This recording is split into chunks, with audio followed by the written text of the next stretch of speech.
চলুন বাঁকুড়ার দিকে নজর রাখবো। বাঁকুড়ার তৃণমূল প্রার্থী অরূপ চক্রবর্তীর জমজমাট প্রচার। বাঁকুড়া শহরে গোপীনাথপুর বাজারে প্রচার করতে গেলেন তিনি এবং প্রচারে দলীয় কর্মীদের সঙ্গে মুড়ি খেলেন অরূপ চক্রবর্তী, দিলেন চায়ের চুমুকও। আমাদের সঙ্গে রয়েছেন আমাদের প্রতিনিধি বাঁকুড়াতে অরূপ চক্রবর্তীর এই প্রচার। আমাদের সঙ্গে রয়েছেন আমাদের প্রতিনিধি স্বরূপ। স্বরূপ, ঠিক কি জানতে পারছো? এখানে যে প্রচার হলো অরূপ চক্রবর্তী, সেখানে তিনি মুড়ি খেলেন, চায়ের চুমুক দিলেন, কেমন ছিল ছবিটা? একেবারে দেখো, একটা জমজমাট প্রচার রবিবারের সকাল। কারণ এই রবিবারের সকালটা সমস্ত প্রার্থীর কাছেই একটা ইম্পর্টেন্ট ডে, কারণ ছুটির দিন সবাইকে পাওয়া যায়। বাজারে মূলত সব থেকে বেশি সংখ্যক মানুষের সমাগম হয়। তাই গোপীনাথপুরের বাজার পুরা শহরের 1 নম্বর ওয়ার্ডে, সেই ওয়ার্ডেই পৌঁছে গেলেন তৃণমূল প্রার্থী অরূপ চক্রবর্তী। প্রথমে তিনি প্রচার করলেন, বাজারের মানুষের সাথে কথা বললেন, পথ চলতি মানুষের সাথে কথা বললেন, গলি গলি ঘুরতে ঘুরতে যে স্থানীয় বসবাস যারা বাসিন্দারা রয়েছেন তাদের দরজায় গিয়ে তিনি আশীর্বাদ চাইলেন। তবে সবশেষে যেটা হলো জমাটি মুড়ির আসর। অর্থাৎ মুড়ি মানেই বাঁকুড়া, মুড়ির চপের সাথে বাঁকুড়ার একটা আত্মিক যোগ, এটা একটা পরম্পরা। তাই সেই পরম্পরার সাথে সেই পরম্পরাকেই তিনি মান্যতা দিয়ে তিনি দেখতে পেলেন দলীয় কর্মীদের সাথে রাস্তার ধারে বসে চপ, মুড়ি, শশা, যা ধরনের সকালবেলার ব্রেকফাস্ট, মূলত মুড়ির যে আসর, সেটা কিন্তু অরূপ চক্রবর্তীর হাতের মধ্যে সেটা দেখতে পাওয়া গেল। চপ মুড়ি মেখে চপ যে জলে ভিজিয়ে, মুড়ি ভিজিয়ে খাওয়ার সাথে সাথে দলীয় কর্মীদের সাথে, দলীয় মানুষের, দলীয় যারা কর্মী সমর্থক ছিলেন, নেতারা ছিলেন, তাদের সাথে গল্পে মাতলেন। মূলত গল্প কি? রাজনৈতিক গল্প, অর্থাৎ ভোটের প্রচারের গল্প, কিভাবে প্রচার হবে। এবং মুড়ির সাথে আছে তৃণমূল মানেই মুড়ি, মুড়ি আর জোড়াফুল মানেই তৃণমূল।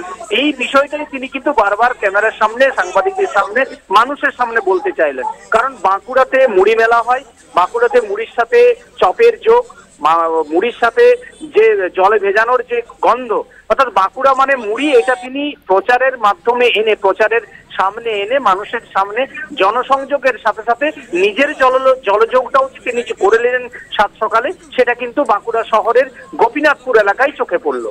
একদমই স্বরূপ। আর হচ্ছে যে একদিকে যখন তিনি মুড়ি মানে এই কিন্তু বাঁকুড়া, অর্থাৎ বাঁকুড়ার সঙ্গেই তিনি রয়েছেন এমনটা বোঝালেন তখন ঠিক দেখা যাচ্ছে যে সুভাষ সরকার তিনিও কিন্তু প্রচারে নেমে পড়েছেন, এবং সেক্ষেত্রে সেই ছবিটা কেমন ছিল উল্টো দিকে? একেবারে দেখো, সুভাষ সরকার সাত সকালে তিনি পৌঁছে গিয়েছিলেন, বিজেপি প্রার্থী বাঁকুড়া লোকসভার, তিনি পৌঁছে গিয়েছিলেন বাঁকুড়া রানীগঞ্জের মোড়ে। কারণ বাঁকুড়া শহরের সকালবেলার যেটা হয়, বিভিন্ন প্রান্তের শ্রমিকরা বাঁকুড়া শহরে ছুটে আসেন, বেশ কিছু পয়েন্টে তারা সেখানে হাজির হন। সেখান থেকে তারা বিভিন্ন কাজে যান, বিভিন্ন ডেলি দিনমজুর যারা রাজমিস্ত্রি কাজ করেন বা বিভিন্ন কাজ করেন, তারা কিন্তু হাজির হন।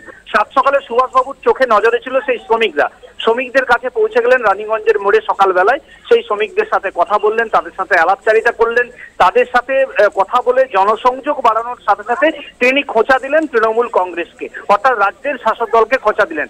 আজকের এই শ্রমিকরা যে কাজ পাচ্ছে না এই রাজ্যে, এবং এই রাজ্যে যে শিল্প হয়নি, এবং মানুষ যে কাজ পাচ্ছে না, বাইরে কাজ করতে হচ্ছে, কাজের জন্য বসে থাকতে হচ্ছে, কাজের কোনো খোঁজ নেই, সেই জায়গা দিয়ে তৃণমূলের দিকে অভিযোগের আঙুল তোলে তিনি শ্রমিকদেরকে যেটা বলতে চাইলেন যে কেন্দ্রীয় সরকারের যে বিশ্বকর্মার স্কিম রয়েছে, সেই বিশ্বকর্মার স্কিমে আবেদন করার জন্য শ্রমিকদেরকে তিনি নিবেদন করলেন।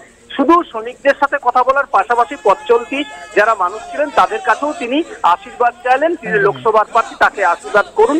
এবং তার যেটা বক্তব্য যে এবার একদমই মানুষের সঙ্গে এবং মুড়ি খেতে খেতে চায়ে চুমুক দিতে দিতে প্রচারে ছিলেন সুভাষ এবং অরূপ। আর সেই খবরে বিস্তারিত জানালেন আমাদের প্রতিনিধি স্বরূপ। ধন্যবাদ স্বরূপ তোমাকে।